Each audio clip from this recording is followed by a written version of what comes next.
have no words.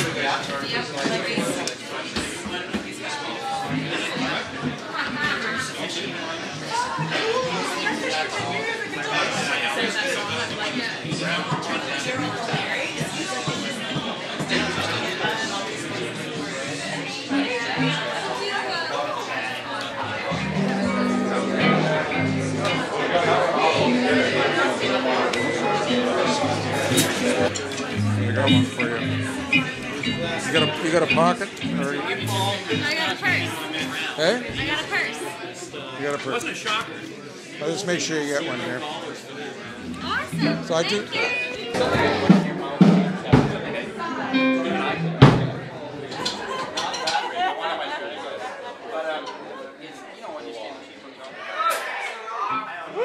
How was the first show? Really good. In the immortal words of Randy Bachman, baby, you ain't seen nothing yet. It's gonna be fun. No, it's great. It's great to be back here, and we got a few new people this year. A few people coming back, and of course, I'm always here. Sorry about that, but yeah, no, it's good. I was mentioning earlier, though, that it is exciting because the first year I was here, my son Lincoln was a couple months old, and we were still giving him his tubby in the kitchen sink. And this year, he's actually a student. So that's kind of a groovy thing about the Hornby Blues Camp is that things like that can happen. He's playing drums. I was hoping he'd be a musician, Bill, but he is taking the drum course. Yeah, no, well, I'm trying to work. I don't want to repeat the same jokes for you guys. I'm going to make some new ones here. But it reminds me when I remember playing at Gabriel Island years ago when this woman says, "Oh, so you're in the band?" I said, "Yeah." She goes, "I'm a musician as well." And I said, "Oh, what do you play?" She goes, "I play the djembe." And I said, "Well, that's the thing. You're a musical instrument owner." And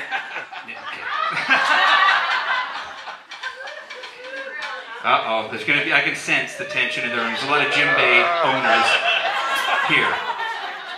Percussionists abound from Hornby.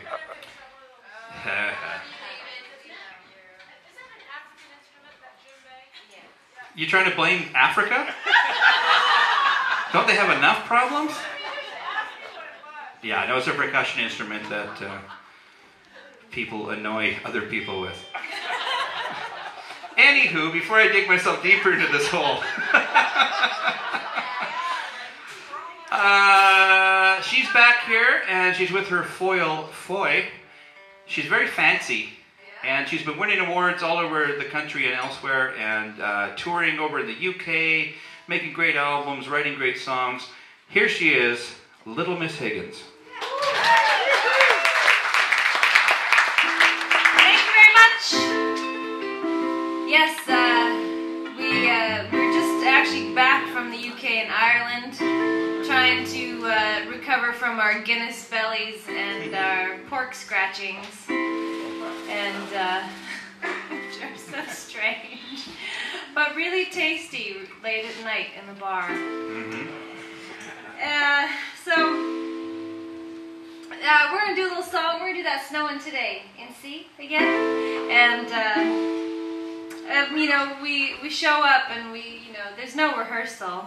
We just get I squirreled out a chart on the bar before the first show, so we've had one run through, and now we're gonna run through it again. And it's a little song called "Snowing Today," a lament for Louis Riel, which I wrote a few winters ago when it was really cold, reading a book about Louis Riel, and it started to snow. So here's "Snowing Today," a lament for Louis Riel. 1, 2, 3, 4.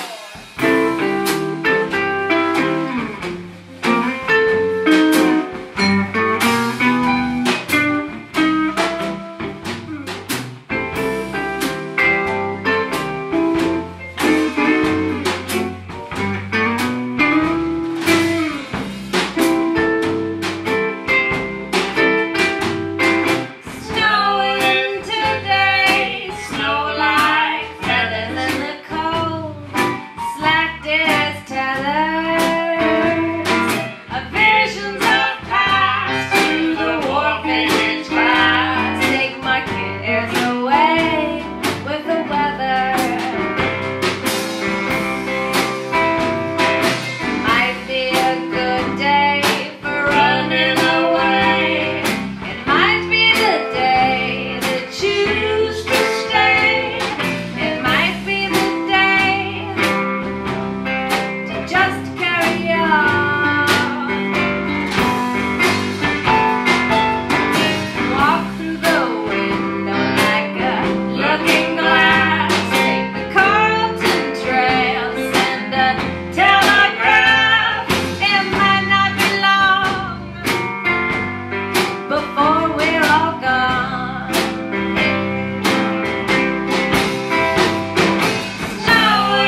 Little Miss Higgins.